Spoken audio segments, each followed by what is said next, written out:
What's going on, everybody? This is Phil Wright, and you are listening to Phil Wright and Friends podcast. That's right, Phil Wright and Friends podcast, where we have positive conversations about life.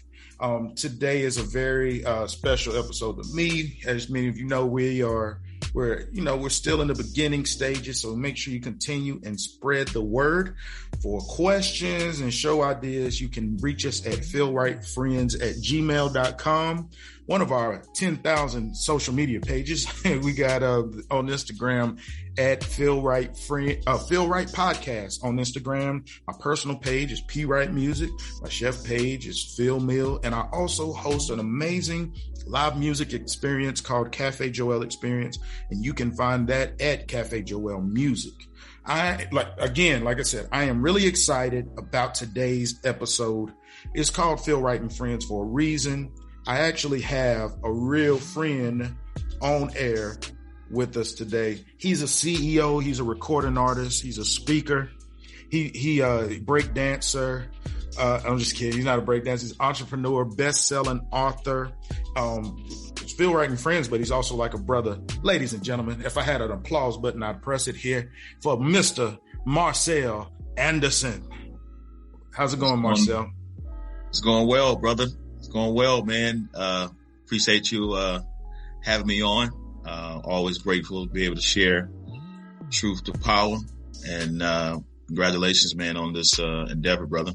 Man, I really appreciate you for coming on. He's a busy man. He's traveling. He does a lot of traveling as an artist, as a speaker, entrepreneur, as a mentor, and he does a lot of great things. And actually, Marcel's family is partly responsible for me even doing this. His older brother, which is like a best friend of mine, actually cultivated this thing for me. He hosted an event back in the day called Table Talk. And he came to me one day and he said, Phil, I want you to co-host this thing with me. I said, me? What you want me to? What can I say? And he said the same stuff you say when we sitting around the table cutting up. And because, I wasn't really used to talking in public. So, the Anderson family and Marcel and all his brothers and sisters and his whole family, they definitely play a part in what you hear today. But we're not going to waste any time. We're here with Marcel Anderson. Like I said, CEO, recording artist, speaker, entrepreneur, best-selling author. So Marcel, you wear many hats, and some people know you as a singer. Some people know you as an author. Let's start at the beginning. Let's talk a little bit about your journey. What's your first musical memory, or your first memory, I guess, growing up? Yeah, good question, man. Growing up in Spartanburg, South Carolina, with a household of 7 brothers and sisters, I can remember since it was day one, I used to start out on the children's choir. And from that first song that I sung was Give Us This Day. I cried the very first time I opened up my mouth. And after I cried, wiped my tears, and then from what they would share is that the church went crazy. I knew then that was something that was inside of me that was birthed from within me. Question: I know you know this. You said that you cried. Was it a fear, or was it you felt something as a kid? What do you think? That was fear. When I looked in the audience, I saw. I feel you. Yeah, I did the same thing, man. I saw all these people. It was different from rehearsing. Mm-hmm. Right behind closed doors, and then now you got to face these people and sing. And I'm 8 years old, so I don't know, what their response is going to be towards me singing. But I had to face a fear. But I think, honestly, thinking back, it was a combination of two things. It was facing fears, but also it was a breakthrough. It was a levee being broke spiritually, and me not knowing and unaware for someone to identify that was a part of God using me and birthing out that musical gift. So I believe it's a combination of two, because at that age, how often do we know how to pinpoint what we are experiencing spiritually? So no one helped me to identify that was a spiritual breakthrough or a levee being broken in the spiritual realm for me to start catapulting my gift. people always would tell me, you sound good, well, you go in places, but never really cultivated that because the gift and the anointing was on me. And I would just model after what I saw, as well as have conversations with my brothers and those who saw interest in me, but no one really cultivated the gift in me besides myself and other people who really saw something special in me. So I believe it's a combination of both fear and this spiritual breakthrough that allowed me to then again continue to sing to this day. So was that something you continued to do as a kid, or was it sometimes I know some kids kind of step away from it, but then they come back to it eventually, or was it something like once you did that first song, it was like every third Sunday, Marcel gonna give us one? Yeah, it never stopped. Choir rehearsal, mass choir. A lot of people don't know this. I directed the mass choir at the age of 11, 12. Mass choir. They asked me to direct the mass choir at our church anniversary. So I was teaching songs. I was directing the adults. They believed in me at that particular time, which I will say that was cultivation happening in certain areas of my life. But in terms of leadership, they saw leadership. I wanted to get in the game and take charge, take control. I love directing people. And at an early age, I was directing the mass choir, and people couldn't believe when we went to Washington, D.C. We did a concert, and the little old guy was directing. And I even just thinking back to this day, directing the mass choir. And some of what I was doing, I did not know what I was doing, but I knew that the alto, soprano, and tenors had to come together and blend and sing together, right? So I knew parts, I knew certain things, but again, at an early age, there were some cultivation in terms of certain talents and gifts, but in terms of my vocal ability, I never had anyone to really hone in on that per se. Mm-hmm. But in terms of the gift and the diversity that I express, in church, they began to cultivate me at an early age. So, ever since then, I continue to sing with the Anderson twins. So it's two sets of twin brothers. We started a group called the Anderson Twins, where we traveled all throughout South Carolina and sung at many anniversaries and churches. Okay. Yeah, I'm glad that you kind of mentioned that. I know you come from a very musical family. Older brother Alpheus Anderson, Pure in Heart, Stellar Award winning, world traveler, author as well, and of course Marcus and of course, and Aaron. Was there pressure as being one of those where, I know sometimes in families, they talk about the pressure of, when you're in a musical family, like, Marcus ain't going out sing me today. I'm gonna have to come with it. Or was it always just like, yeah, we just all dope? That's just what it is?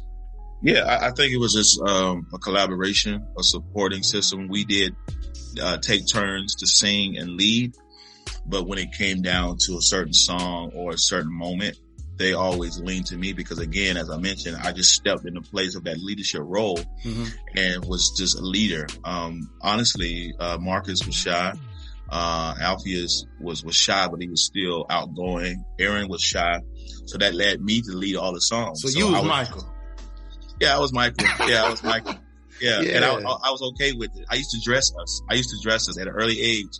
If I didn't like what we wore in certain events, I would ask us to change. I would ask my mom. People don't know that. My mom would tell you that I used to dress us in terms of how we would present ourselves. In suits, I would love suits. A guy named Carl Wright, he was one of the musicians at the church, and he wore suits. Ever since I was small, I used to wear suits and dress us with different ties, even though it may came from different places. In terms of thrift store, wherever it came from, I wanted a suit, no matter how much it cost, but I wanted to make sure that we represented ourselves well at an early age. And I took on that image, I guess consulted for our group. Yeah, pretty much. That's what it was. And for other people as well. And didn't realize that all those things was cultivating me. And I just had a love for it at an early age. No one really helped me in that space. I just took ownership in that space, and we began to sing at different events across South Carolina as a group called the Anderson Twins. Yeah, so I noticed that you and your brothers all took different paths musically, and tell me a little bit about how you guys decided to kind of split it up. Yeah, once my oldest brothers graduated from high school and went to college, me, my twin brother, and then King Joshua all formulated a group called 3-4 Harmony. And from that group, we've, again, shared in different talent shows, different events, won over 30 plus talent shows throughout South Carolina. And from there, we just continued to express our love for music, singing R&B. We were kind of known as, upstate of B2K of the upstate. Again, Jerry Curls and S Curls. Yeah, I remember them. Curls. I had that little raspy S Curl one time. Creative clothing. King Joshua would fix our clothing and design our clothing rather. But nevertheless, we would win so many talent shows until my twin brother Marcus, competed against us in a talent show and, played the saxophone, because he played the saxophone, but also was a part of the group. And I knew then that was the close of the end of 3-4 Harmony when he won and took all the money, when we used to splitting the money.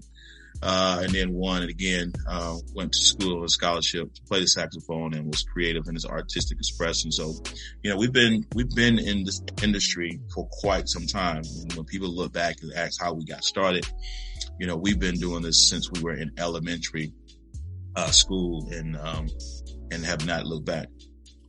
Okay. So, that was around the high school years. And then I know eventually you went off to college, and I'm sure you continued to sing there as well. Your first single came out in 2012, right? Mm-hmm. In the Garden and everything like that. Actually, before 2012, 2010, 11, it was actually, I released my first demo CD before I released my single. So my first demo CD came out in 2010 called Closer. Actually was produced by, I love that song, man. Yeah, I need a closer. Yeah. I actually released it at Pure in Heart's release party at Redemption. That first big live recording at Redemption. I released it there, and I'll be honest with you, that was a disaster. Let me tell you why. As an artist, learn from me. I was burning my CDs and did not play the CDs before I actually packaged the CDs.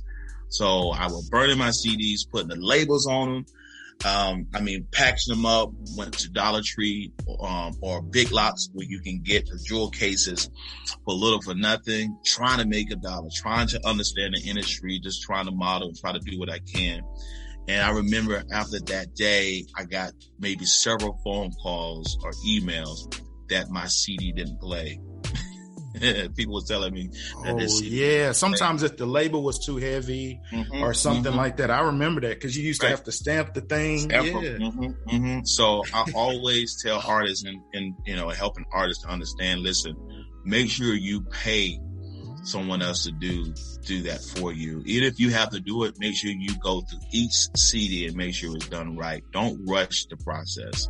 Don't rush the process. Make sure that you understand the process, to not rush the process, to be able to get the responses and the results for you. So again, my first demo actually was in 2010, 11, where I had about 3 songs where I knew in the industry that I had to at least share some music, to get myself out there. And then, that's when, again, 2012, our first single, Fear in the Garden, was, the first single for the first album, Still Living. So Fear in the Garden, was, my first single. So what actually got you to the process where you actually said, all right, I'm ready to start putting some music out there? What was the thing that made you say, yeah, it's time? In college, when I was in college, I would sing a lot. I would sing a lot of events, and I would come, travel back home and still sing for different events. And again, watching, my brother Alpheus, and of course, having conversations with Marcus. He started recording, at school, and just having a conversation and start writing songs. It was songs that I would write, but I never knew what it meant, how to get them on a recording. So, when I brought one of the songs to Alpheus, we recorded, 1 or 2 songs, and, it was just the thought of saying, hey, you know what? I like singing, but I want to sing on a different level. I want people to enjoy the words and the things that I have to say as it relates to the things that I've been through as a student, or just a lover of music. And then again, is having that model of my brothers and those who are surrounded, and learning that I can do this. I didn't know that I had access to recording. And when I knew this vein was available, I said, you know what, let me move into this space at an early age, in my 20s. So when I did that, man, I never looked back, and learned a lot, made a lot of mistakes, but I was able to again share words that inspired not only me but other people as well. Okay, so the single and the demo came out, and then you eventually got to the place of the record. And the record and the book, did they came out around the same time, right? Yeah. So, I know that you went through something in that transition that brought you to the place of writing that book. First off, where can they get the book? You can get it everywhere. All social media platforms, but specifically go to my website, www.marcelanderson.com. You can purchase my book, you can purchase my CD, you can learn more about who I am, you can download my media kit. There's a lot of information there on my website where you can, again, get all of my products. So I love to drive people to my website now. As it relates to them learning who I am. But you can go to any social media, iTunes, Amazon, Barnes and Nobles, Walmart, Target, any place where they selling music, major music, streaming online as well. Any place you can find my music, but specifically on my website, you can learn about my story. Mm-hmm. Okay, so definitely want people to go get the book, but give us a little insight of the book and the record and what got you to that place. Yeah, I was actually starting after I releasing my single "Free in the Garden." I started working on my album, and it literally took a total spin, a new direction. Many years later, because I was, held in a home invasion. As you know my story, but for those who are listening, held in a home invasion, a robbery. I was, held gunpoint, blindfolded, handcuffed for many hours, and was caught off guard. Was caused to deal with something I didn't ask for, which was being a survivor of a sexual assault robbery, sodomized a couple of times in the home invasion, and beat up, brutalized, where it left me almost dead. And again, internal damage to my insides, where I was hospitalized for about 5-6 weeks at a time. And during that period of rediscovery and figuring out why this happened to me and understanding what I experienced as a sexual assault survivor, as a man, I began to be on a search of understanding, am I the only one going through this as an adult man, right? This is the age of 25. I'm 25 years old as an adult male, trying to understand, why did I go through this, right? In lieu of that, discovering other male survivors in the world, and connecting with them to have some type of relationship as relates to understanding what they went through, what I went through. There was a lot of similarities and differences, but at the end of the day, we all was a part of a circle, a safe circle that we can share our stories, share our stories with each other. But nevertheless, after experiencing that survivor's experience, I realized that my music would now be different. It wouldn't be the same. I would pray and ask God, how do you want me to navigate this music? And it would begin to shape around my story. And that's where the first album came from. It's called Still Living. So a lot of the songs that you will hear on my first album, Still Living, stems from what I went through as a sexual assault survivor. From track 1 to track 10, Still Living, Let's Get Started, Getting Started with Your Dreams, You Don't Have Time to Waste, His Security, Purify Me. There's so many songs that I wrote that stem from what I went through, and that's what drove the music post of what I went through.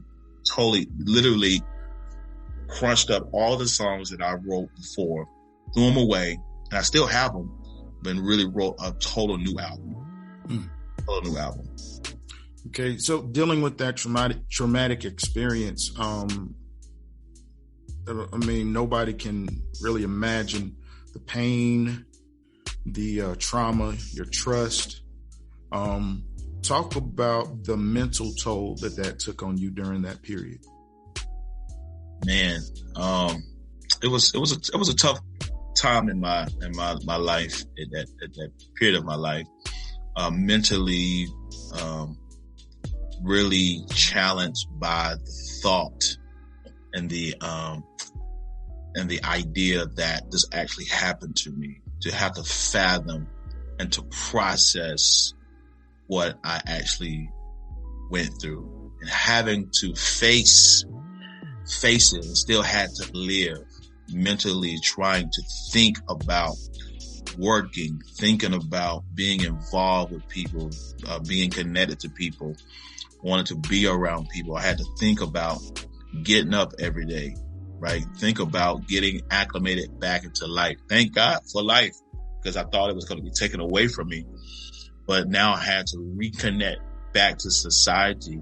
Well, first reconnect back to myself, right? To start thinking about how people are going to look at me and view me as a sexual assault survivor.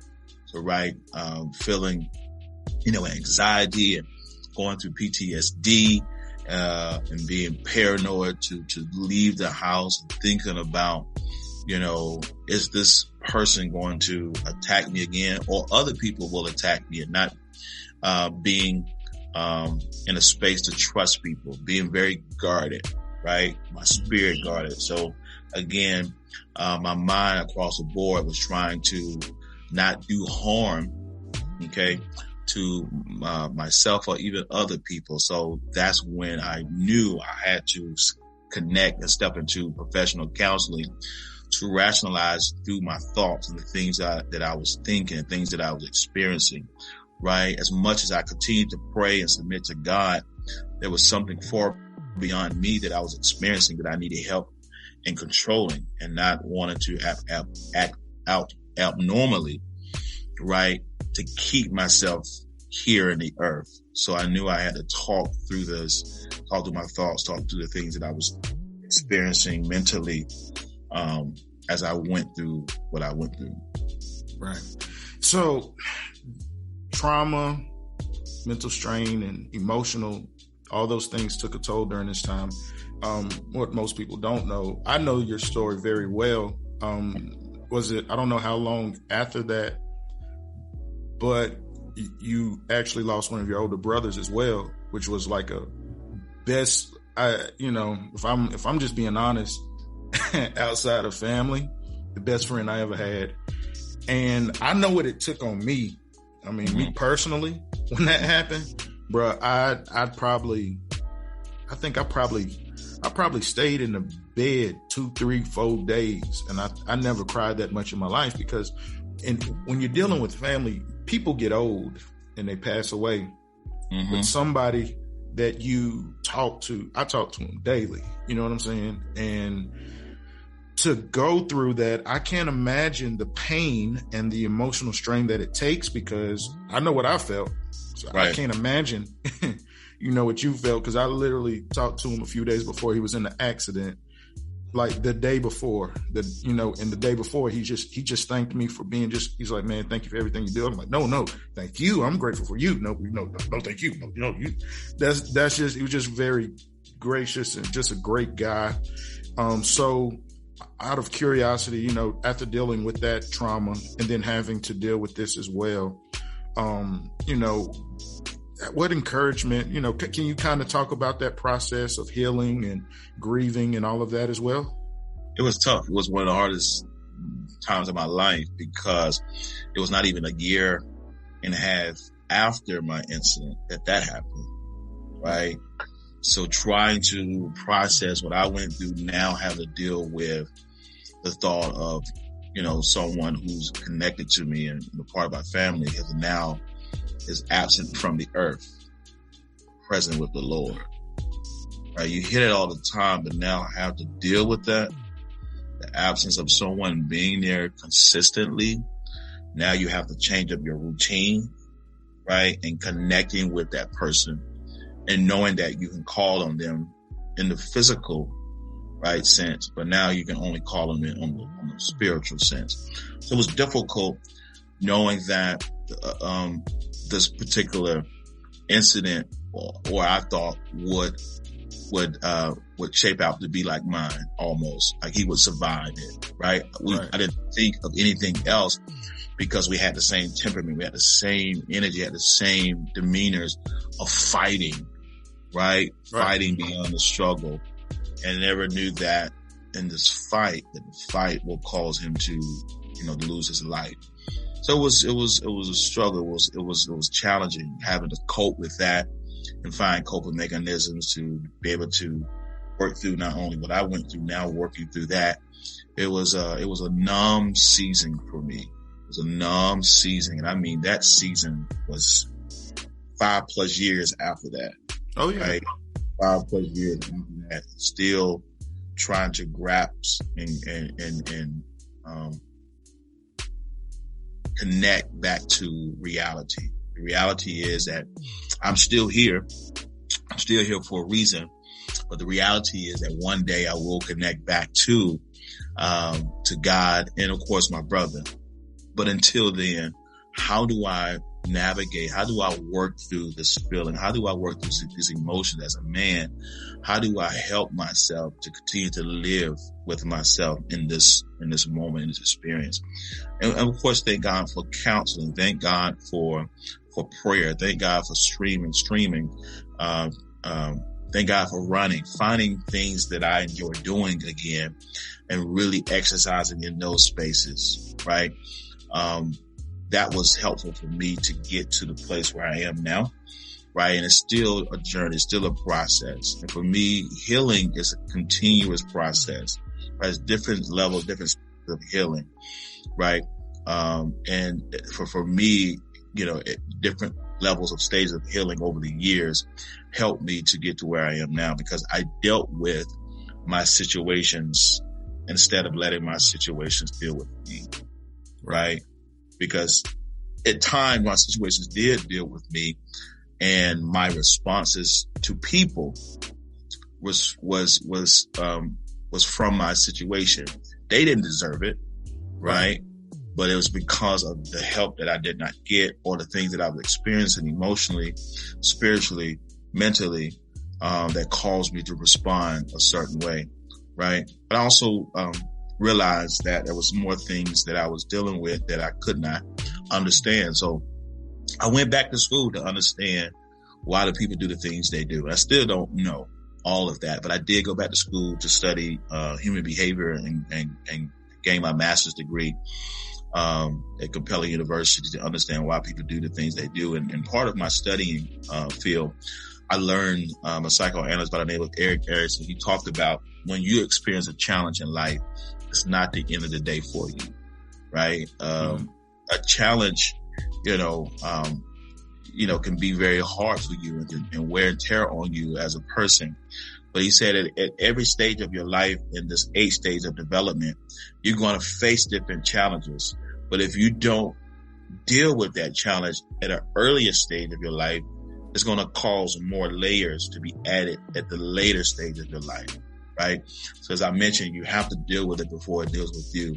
But he said how you respond to those situations can either dictate or determine your final destination. So in all of what I experienced, what I went through, I started working on how I respond to people. And I worked on how I respond to myself, because it was determining where I end up. It was determining how people would help me or not help me. They're like, I don't want to be around Marcel. What's wrong with him? We know there's something wrong with him. He need help. He need this. A lot of people don't know that about me in terms of how I responded to people. It was not a good space to be in during that time around me. Family, friends, certain people. And I actually write about it in my next book, which you should get coming out this year. So this will be your second book. Be Still Living Part 2. Still Living Part 2.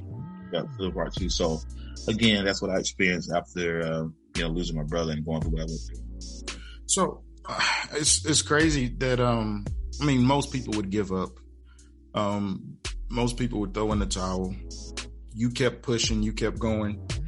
Did it affect the way that you approached your art? I know you said it affected the way you communicate, maybe, or way your dealings with certain people, but did it affect your creative process, or did you use that as fuel for your creative process? Yeah, I definitely use it as fuel as my creative process.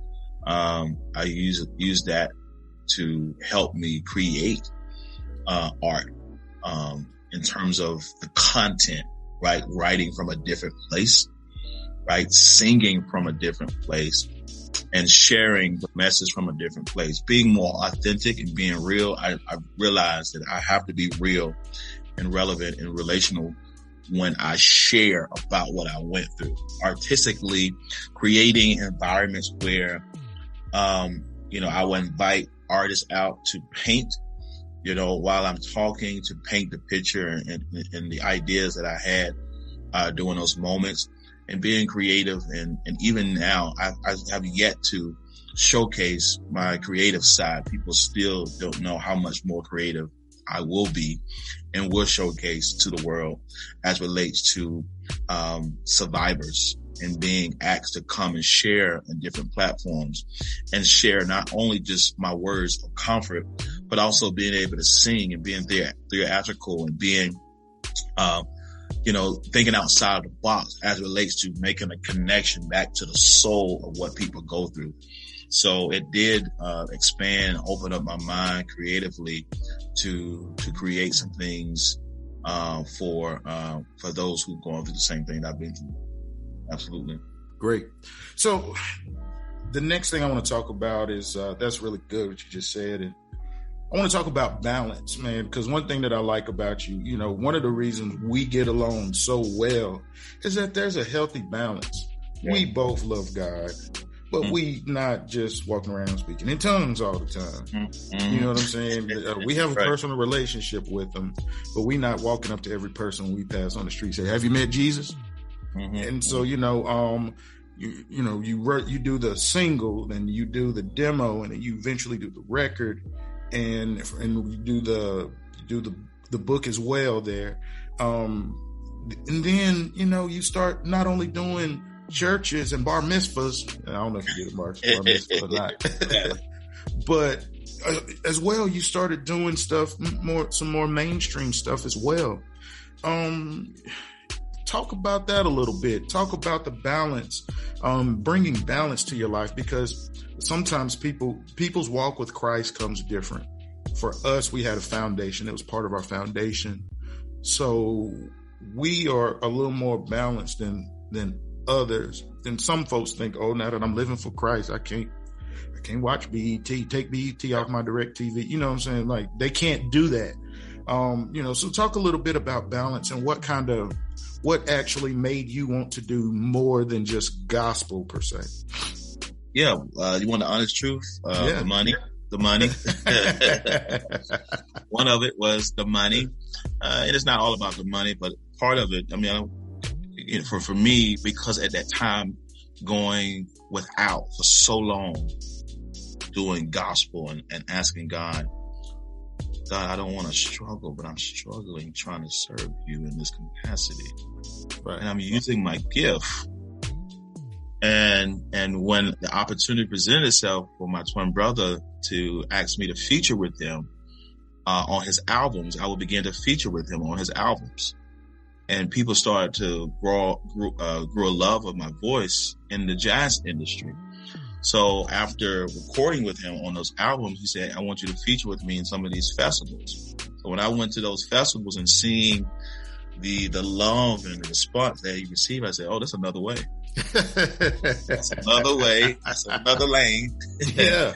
And this is the space I want to be in because, one, I already have these gospel CDs. I'm still going to be able to share the good news, right? Because now they're going to look me up singing a John Legend tune, but now they want to hear my voice no matter what I sing. Right. So I would be at these jazz festivals or different environments or clubs or whatever, selling my gospel records and having a spiritual moment in my gospel presentations. I mean, in my secular presentations, right?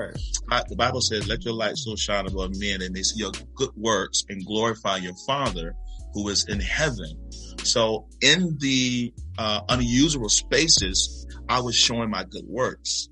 Right. I was showing my good works and people were saying, that's something about you. That's what you're more than just a secular singer or singing a John Legend song. Tell me your story. And I said, it's right here. It's only $10. It's $20, right? And that's my book. It's my CD. So I always drive people to my merch or go to my website, but I'll also have a conversation with them.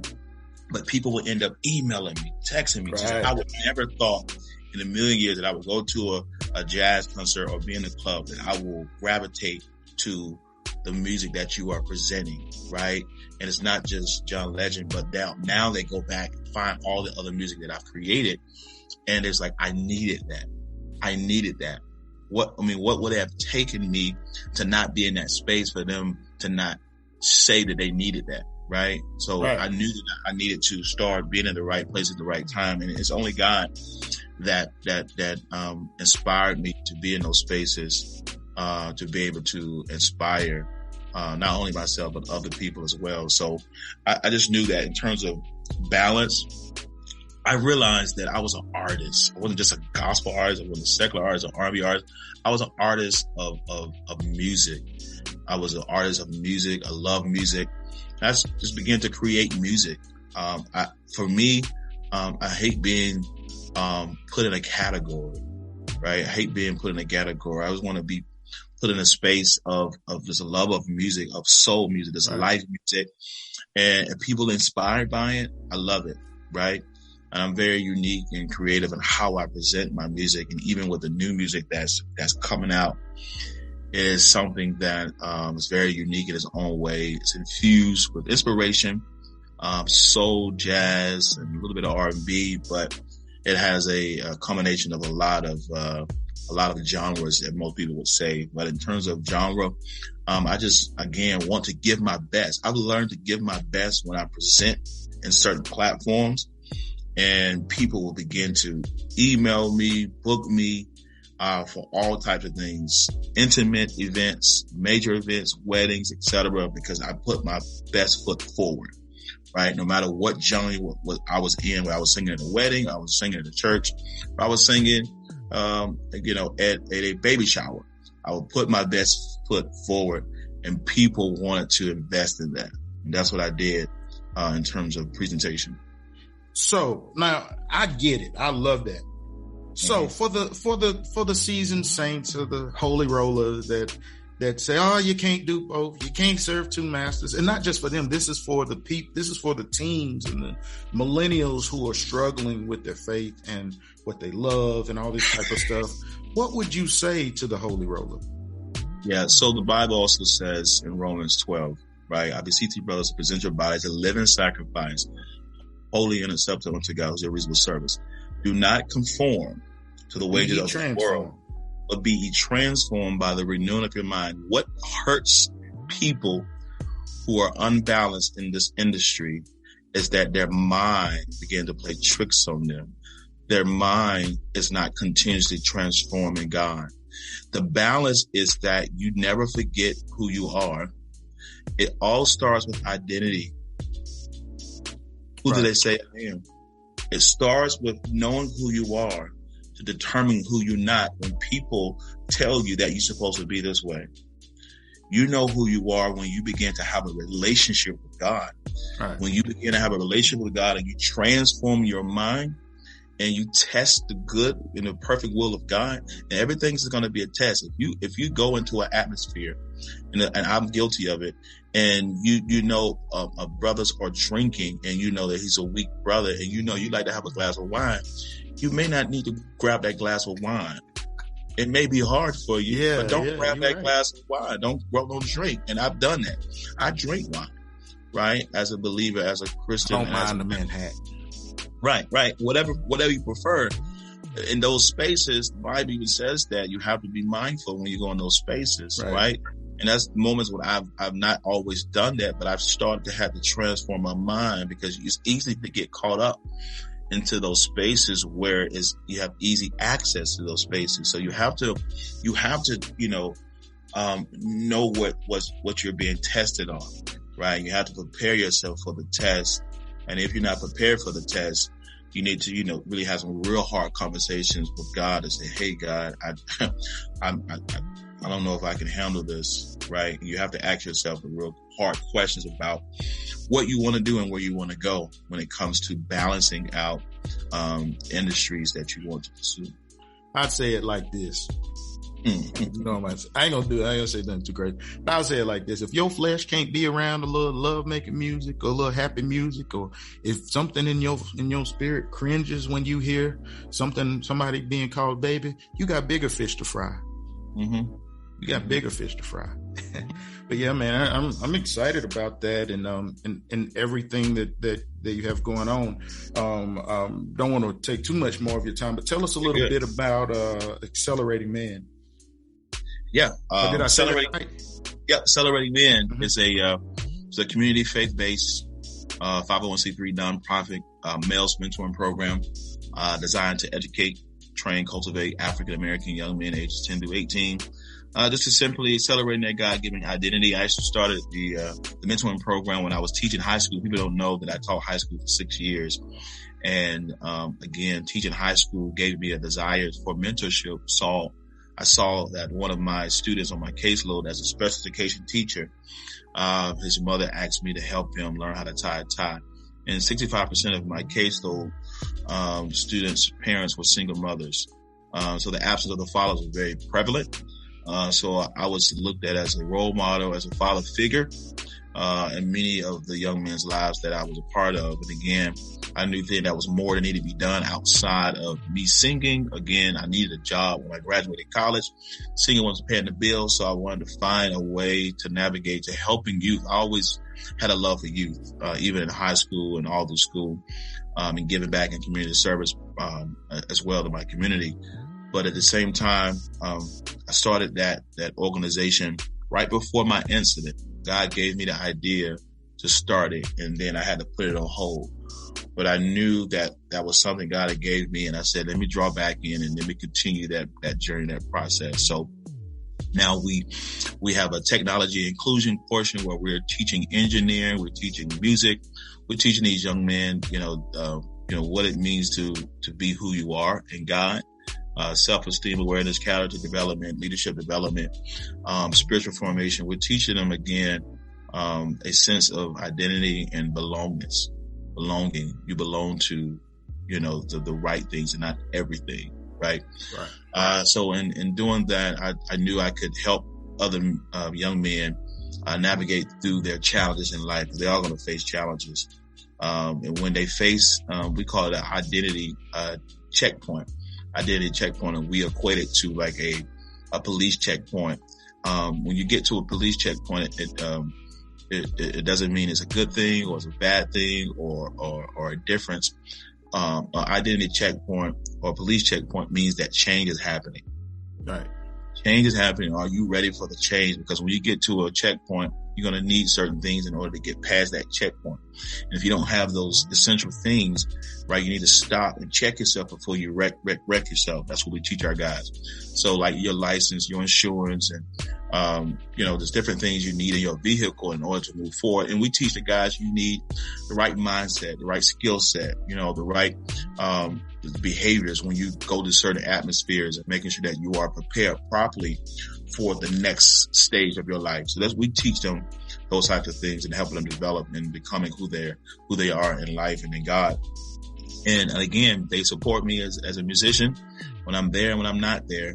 And I remember one of my mentees found out that I actually was an artist when we did a virtual concert during the pandemic, and his parents follow us, and he came downstairs and said, "That looked like Anthony Hamilton." "Oh, that's Mr. Marcel. I didn't know he sang." Oh yeah, he sang now. Yeah. So he made a joke out of it. He said, "Brother Marcel, I didn't know you sing. You know, I like to sing." So we made a connection and helping him and supporting him in his endeavors. And he now DJs. He's in college. So, you know, it's always good to be able to be a model for those young men to do whatever they call to do. Even though I have a mentoring program, I tell them that's not stopping me from what I love to do. Don't stop what you love to do because you may be doing something else. So I'm grateful for the mentoring program to help other African-American young men accelerating who they're called to be. One thing that I noticed in the conversation is that along the journey, there are stumbling blocks. There are things that sometimes hinder the process. Even with this podcast, this was supposed to happen 2 years ago. Me and you've been talking about this for a while. I had started recording episodes and then I lost all my files. And, you know, God dropped this in me. You know, I don't have those spooky moments with God, but he just said, stick to the plan. And that's something that I noticed that you've done over the years. You know, you got the idea to do Accelerating Men years ago, but, you know, you brought it back, a few years later, and you were able to be successful with it. You started singing as a kid. Singing and, you know, 3-part harmony, and, you know, y'all had a 5 heartbeats breakup with 3-part harmony, you know what I'm saying? Yeah, with your accident, you know, you stuck to the plan. There may be somebody listening today who is at a place in their life where they feel the need to, they really want to pursue something, or they may have started, but then now they're at a stopping place.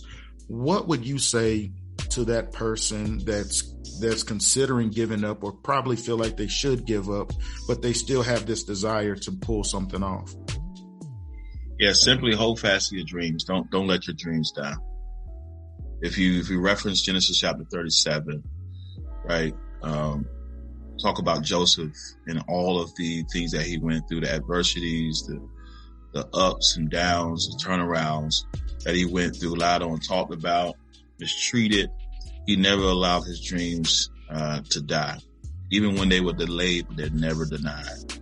There's going to be times where you may fall, you may stumble, and it's gonna mess with you. But don't stop. Keep moving. Even if you have to pause and reflect and assess, deal with your stuff before it deals with you. Always advise people, don't keep moving when you know good and well that your engine light is on. Go get it checked out. You keep riding on E, knowing good and well you get ready to stop sooner than later. And now you got to deal with another problem, right? Deal with the problem before it deals with you. And I just encourage people, even though you're having problems, doesn't mean that you have to stop your dreams, right? Just make sure that you have a plan, properly plan in the midst of the challenges, because I guarantee you it can and will come into fruition, right? If you hold fast to your dreams and not let your dreams die. So I believe at the end of the day, just never let your dreams die no matter what happens. And if you don't believe in them, who will? That's great stuff. I remember your brother Alpheus told me this scripture, and it's become one of my favorite ones. I think it's Luke 14:28. Is it wise for a man to build a tower if he hasn't first counted the cost? And, that goes along with sticking to the plan, write the vision, make it plain. All those are things that people should take into consideration. And that's one of the goals here at Feel Right and Friends podcast. Like I say, we laugh, we have serious conversations. We're going to talk a little bit. We may even joke, but the ultimate goal is to bring balance. My hand balance and that. Bring balance. And stick to the plan. That dream, that goal, that car you want to get, work for it. That business you want to start, you can start that business. Who's to say that you can't? So, that's one reason why I wanted to have Mr. Marcel Anderson on the show with us today. This is only the beginning. He'll be back talking about a lot of, even more, this is how most of our conversations go. But, this is probably a 4 or 5 compared to the 10, especially when we're laughing and we're joking. Because again, it's like family. And you'll be seeing a lot more of him and hearing a lot more of him on the show. So right here, Marcel, before we get out of here, I want you to just tell us some things that you got coming up. Give us your social media and, tell us what you got going on. Yeah. So in April, I have a big 5K run in Spartanburg, South Carolina. I won't be in shape in time for that one. You said this April? Yeah, this April the 30th. Ready.